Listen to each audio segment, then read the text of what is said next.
That 20 grams of protein isn't 20. Protein chips look like a shortcut, but they're actually a downgrade. Your body doesn't use labeled protein, it uses absorbed amino acids, and chips deliver less of them. Hi, I'm Dr. Niraj Patel, and this confusion isn't about nutrition. It's about how food is processed and how that changes what your body actually gets. A protein chip says 20 grams, and a whey shake says 20 grams. Same number, different outcome. Because labels measure what goes in your mouth, not what reaches your bloodstream. And this is the first mistake people make. They assume nutrition labels equal biological effect. Calories are input. Protein is potential. Biology decides the rest.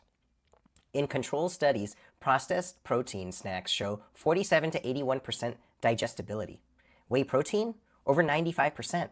So your 20 grams of protein chips might deliver 10 to 16 grams that are usable. And that's not a rounding error, that's a different product. The label counts grams, and your body counts outcomes. But this still isn't the full problem. Muscle growth isn't linear, it's triggered. You need leucine spikes to activate muscle protein synthesis.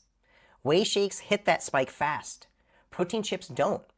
Because the food matrix, fats, fiber, structure, they slow down digestion. So even if total leucine is similar, the signal is weaker.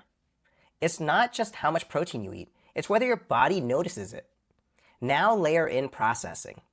Protein chips are baked, fried, extruded, and this creates chemical reactions that block amino acids, especially lysine and partially leucine.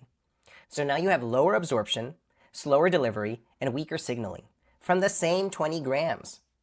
The ingredient isn't the problem, the processing is. So why does it exist? Because protein chips aren't designed for performance. They're designed for compliance and sales. They solve this problem. I want snacks, but I want to feel like I'm being healthy. So companies optimize for taste, convenience, and label appeal, not biological efficiency. And the label is enough because most people don't know the difference. If you like seeing how these systems actually work beneath the structure, this is exactly what this channel does.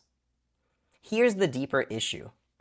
People think they're optimizing protein, but they're actually optimizing comfort with the idea of protein. And those are not the same.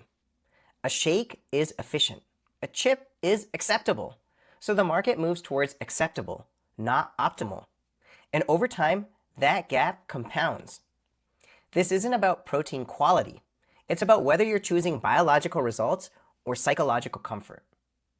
See you in the next one.